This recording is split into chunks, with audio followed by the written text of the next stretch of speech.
What if everything we've been told about autoimmunity is wrong? I'm Elizabeth Yarnell.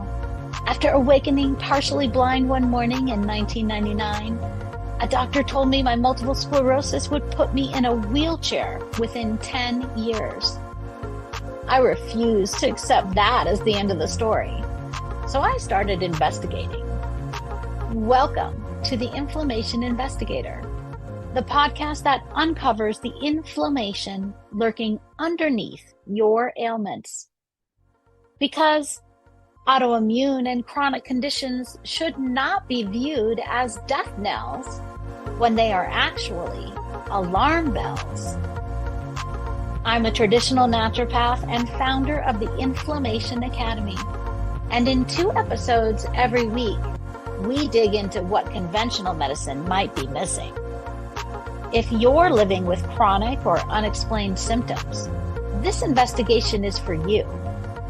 Your body has been trying to tell you something. Let's start listening. In the last episode, we talked a little bit about the epidemiology of chronic disease and how many people in the U.S. and around the world are dealing with chronic symptoms from inflammation. In this episode, we're going to talk about what those symptoms from inflammation may look like. Basically, how does inflammation manifest and create symptoms?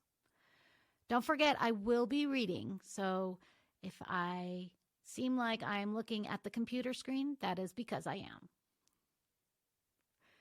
Inflammation is one of our immune system's core tools for combating foreign invaders who dare trespass into the sacred container of the body.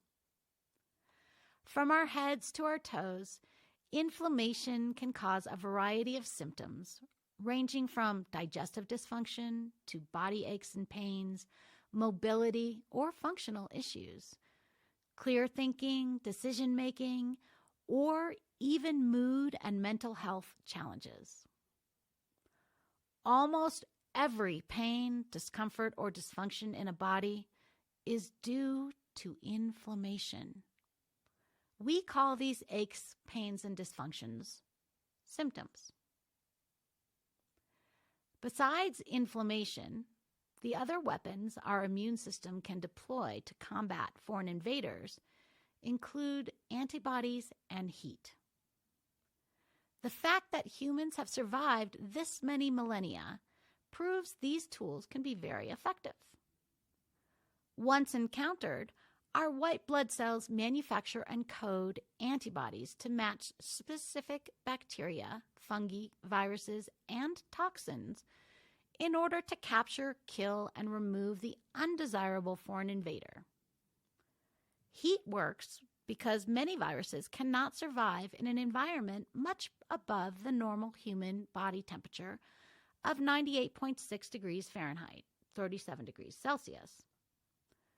This is why the fever that accompanies a bout of influenza is an effective virus-killing state, and why we might reconsider the habit of reaching for fever-reducing medications so quickly. While uncomfortable, that fever is a sign our immune system is doing its job of killing off the invader virus cells.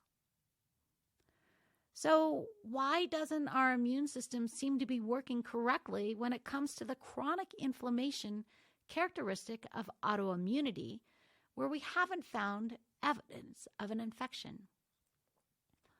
Why are the T cells defiantly sparking the inflammatory process in the absence of a discernible viral or bacterial invader? If autoimmune means allergic to self, then would that also mean the symptoms of hypersensitivity are inescapable because I will always live in my own physical body, myself? If I were truly allergic to my own body, what chance would I ever have for a pain-free, functional life, especially one that doesn't rely on expensive drugs with lots of potential side effects? Honestly, if this kind of thinking isn't a recipe for hopelessness and despair, then I don't know what is.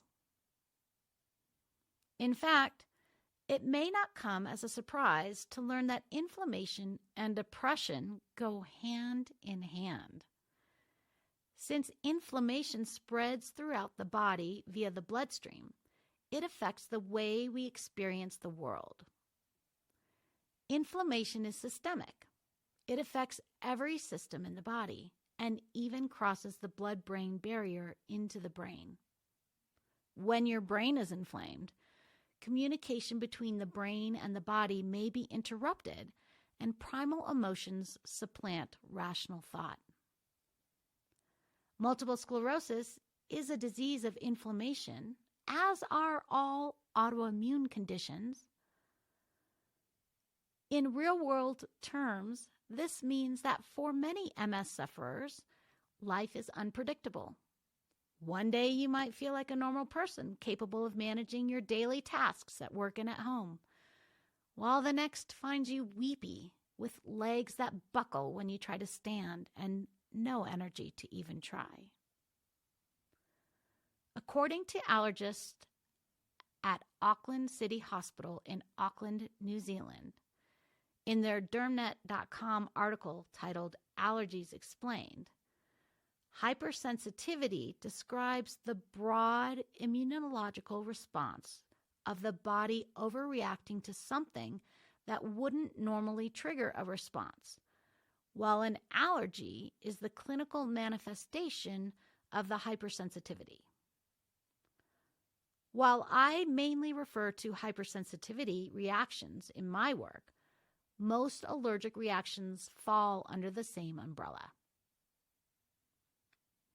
Allergic and hypersensitive reactions cause inflammation, and inflammation shows itself or manifests as symptoms or signs of pain, discomfort, and/or dysfunction. Chronic symptoms can lead to permanent damage to body functions, alter the digestive tract, and cause a myriad of everyday health issues. Chronic inflammation wears away at joints, blood vessels, organs, and even, as in MS, the myelin sheaths that surround the nerves in our brain and spinal cord. As a person officially diagnosed with multiple sclerosis, I'm a hypersensitive person. And if you have MS or a chronic condition of almost any sort, I assure you that you are too. Functional medicine stresses the importance of addressing the root cause of health issues rather than the surface effects. Since the symptoms and ensuing damage in multiple sclerosis arise from inflammation, it makes sense to address the underlying inflammation before playing whack-a-mole with the symptoms. The conventional approach to symptom relief in the case of inflammation is to either suppress the entire immune system with steroids, deaden the pain receptors with surgeries or doses of potentially addictive pain-killing drugs, or both. While research continues to search for medicines to target only certain cells and leave the rest of the immune system alone, such a wonder drug is not yet available. When you have an autoimmune condition such as MS, you are already far more susceptible to secondary infection than non-autoimmune people. Additional immune suppression or otherwise blunting the immune response with drugs leaves us even more weakened and extra vulnerable to other viral or bacterial invaders. Even without artificially suppressing the immune system with pharmaceuticals, chronic inflammation leaves fewer immune cells available to fight off the common threats we regularly come into contact with daily. The result is that it can be even easier to catch every cold, flu, or other virus that passes by. And when you do get sick, you go down hard. A cold that gives your kids a stuffy or runny nose and cough for a few days could linger in your system for weeks, leaving you weak, depleted, and feeling overwhelmed and exhausted by even simple daily tasks. Clinical evidence points to the increased risk of exhibiting MS symptoms following a viral infection of any sort. And recent National Institute of Health studies even suggest a link to Epstein-Barr virus, EBV, though that has not been definitively established yet. Chronic inflammation is a hallmark of autoimmunity. How the inflammation manifests may be a clue that leads to a medical diagnosis, but in this podcast, I propose that it matters less how the inflammation is expressed and more that there is inflammation present behind the symptoms. Since most, if not all, symptoms are due to inflammation, reducing or eliminating the triggers that cause inflammation will reduce or eliminate the symptoms that are due to that inflammation. How can you tell if you have chronic inflammation? That's a good question. Because it occurs internally, the symptoms of chronic inflammation may not be recognized at first. Some of the most common signs of chronic inflammation include body discomfort, including joint stiffness, sore tendons, and muscle pain. Sleep disorders like insomnia, sleep apnea, and persistent fatigue. Weight gain or unexplained weight loss. Skin rashes or itchy spots. Frequent infections from viruses. Abdominal pain, acid reflux, or other digestive system issues. Unexplained fever. Mood disorders, including depression and anxiety. Maybe you've been diagnosed with an autoimmune condition, then you know for sure. Or if you take my quiz at the inflammationinvestigator.com and you score higher than a 19, you have chronic inflammation. Be sure to tune in to the next episode when we look into the connection between autoimmune conditions like MS and inflammation. We'll see you then.